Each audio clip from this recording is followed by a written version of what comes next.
एक लेडी थी जिसके पास कोई ज्यादा पैसे नहीं थे, हस्बैंड की डेथ हो गई थी, पेंशन के पैसों से जीवन बिता रही थी। तब एक घटना घटी। उसके घर के बाहर एक लड़का आया, दरवाजा खटखटाया। वो देखती है, वो 14-15 साल का एक लड़का जो सेल्समैन था और अपनी प्रोडक्ट्स बेचने के लिए आया था।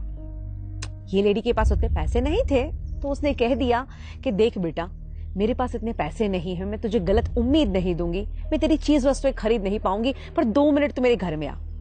वो घर में बिठाती है और किचन में जाती है और दूध का एक गिलास लेके आती है और कहती है कि बेटा, मुझे लगता है कि तू बहुत भूखा है, बहुत प्यासा है, मैं तेरी और कोई मदद नहीं कर सकती, बट एक ये दूध का गिलास तुझे दे सकती हूँ जिससे तेरी भूख और प्यास दोनों मिट जाएगी। बच्चा दूध का गिलास पीता है, थैंक यू कह के चला जाता है। इस घटना को और 15 साल बीतते हैं। अब तो ये लेडी बहुत बुजुर्ग हो चुकी है और एक दिन उनको हार्ट अटैक आता है।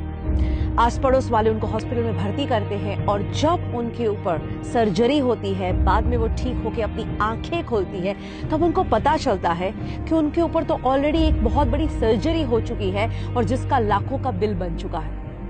इस लेडी के पैरों तले से जमीन निकल जाती है और रोने लगती है कि हे भगवान, मुझे क्यों बचाया, अब मैं ये बिल कहां से पे करूंगी, मैं ये पैसा कैसे दूंगी। और 2-3 दिन वहां पे वो इतनी उदासी के साथ बिताती है, वो सोचती है मैं किसकी मदद मांगू। आखिर में उसका डिस्चार्ज का डे आता है। अभी भी उसको कुछ नहीं सूझ रहा, बिकॉज उसके कुछ ज्यादा रिलेटिव्स नहीं थे, ऐसे कोई लोग नहीं थे जो उसकी मदद कर पाए। वो भारी भारी कदमों से चलते हुए रिसेप्शन के काउंटर पे पहुंचती है, सोचती है मैं उनसे क्या बात करूंगी। वो कहती है मेरा बिल दिखाइए। वो बिल देते हैं एंड अप्रोक्सीमेटली 5 लाख रुपए का उसका बिल आया है।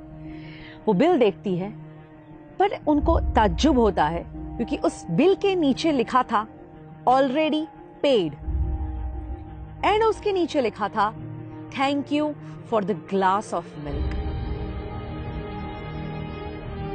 यानी वो लड़का जिसको उन्होंने एक दूध का ग्लास दिया, दोस्तों आज वो बड़ा होके एक डॉक्टर बन चुका है और उसी की हॉस्पिटल में ये लेडी आती है और वो देखता है कि ओ माय गॉड, ये तो वही लेडी जब मैं कुछ नहीं था और उन्होंने मुझे दूध का ग्लास दिया था।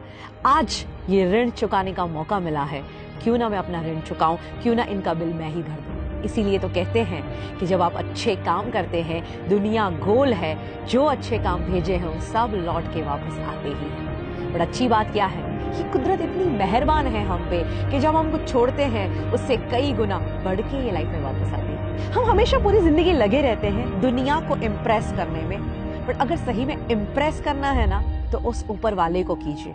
आपका इंटेंशन कितना भी सही क्यों ना हो, ये दुनिया सिर्फ आपका प्रेजेंटेशन देखती है एंड आपका ये प्रेजेंटेशन कितना भी अच्छा क्यों ना हो, ये ऊपर वाला तो सिर्फ आपका इंटेंशन ही देखता है।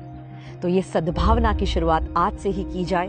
मैं तो कहती हूँ दुनिया में खुशियां फैलाई जाए, क्योंकि अगर आप औरों के जीवन में खुशियां फैलाना भी शुरू करोगे तो वही खुशियां मल्टीप्लाई होकर आपके जीवन में वापस आएगी।